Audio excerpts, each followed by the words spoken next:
DOH naka-code white alert ngayong Semana Santa.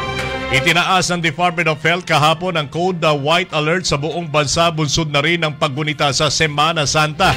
Ito'y bilang bahagi ng paghahanda sa anumang health-related incidents na maaaring maganap dahil sa inaasahang pagdagsa ng mga Pilipino sa mga lalawigan, mga simbahan at mga tourist destination.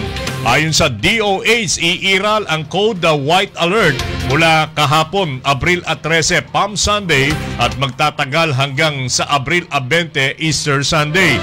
Hinikayat naman ni Health Secretary Ted Herbosa ang publiko na manatiling vigilante at magsagawa ng kaukulang pag-iingat upang matiyak ang isang ligtas na paggunita ng Semana Santa.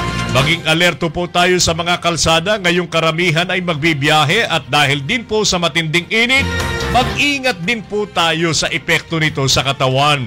Maiiwasan ang heat stroke kung hindi masyadong magbababad sa init at kung laging umiinom ng tubig, ani Herbosa sa isang pahayag. We encourage everyone to observe the Holy Week responsibly.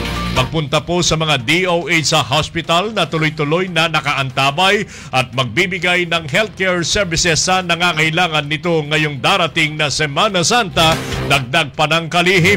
Karaniwan nang itinataas ng DOH ang code white alert sa buong bansa sa panahon ng national events, holidays o mga pagdiriwang na maaaring magresulta sa mass casualty incidents o emergencies upang matiyak ang kahandaan ng mga health facilities at personnel, partikular na ang emergency room.